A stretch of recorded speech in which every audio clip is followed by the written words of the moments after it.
La deuxième conférence des chefs d'État et de gouvernement de la Commission climat pour la région du Sahel, CCRS, qui s'est tenue le 17 février à Addis Abeba en Éthiopie, annonce des avancées remarquables vers l'opérationnalisation de cet instrument de lutte contre les effets néfastes des changements climatiques. L'action du Maroc à la base de cette initiative ne passe pas inaperçue.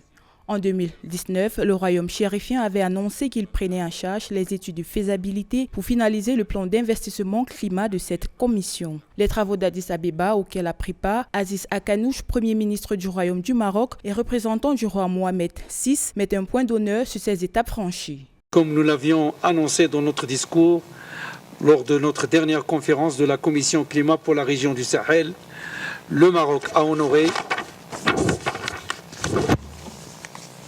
ses engagements en apportant à la Commission son appui en matière de renforcement des capacités, d'assistance technique et de soutien financier pour l'élaboration des études de faisabilité afin qu'il finalise son plan d'investissement climatique. Constant dans son engagement, le Royaume assure d'ores et déjà l'assistance technique nécessaire aux actions de la Commission et il œuvre avec la même détermination pour mener à terme sa feuille de route. Le fonds dont il est question devrait recevoir dès cette année 2023 $2 milliards sur les 5 premières années de première capitalisation, dont 10% auprès des 18 pays membres. À côté du renforcement des capacités des pays membres, les fonds vont surtout servir à financer des projets climatiques régionaux et nationaux, alors que les perspectives de la menace climatique sont de plus en plus alarmantes. D'ici 2030, des manifestations climatiques extrêmes menacent directement jusqu'à 118 millions d'Africains parmi les plus pauvres. Selon les estimations, dans la sous-région du G5 Sahel, la pauvreté pourrait frapper 13,5 millions de personnes supplémentaires d'ici 2050.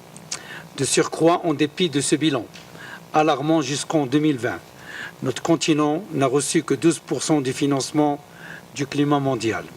C'est la déclaration des chefs d'État africains lors du sommet africain de l'action en faveur d'une coémergence continentale organisée à l'initiative par le roi Mohamed VI du Maroc à marge de la COP22 qui donne naissance à la Commission climat de la région du Sahel, CCRS, ainsi qu'à 2 autres commissions climatiques régionales. À travers cette déclaration, les dirigeants africains ont confirmé leur volonté d'œuvrer collectivement et solidairement pour une Afrique résiliente au changement climatique. Les travaux d'Addis Abeba, tenus en marge du 36e sommet ordinaire de l'Union africaine, étaient présidés par le président de la CCRS, le président du Niger, Mohamed Bazoum.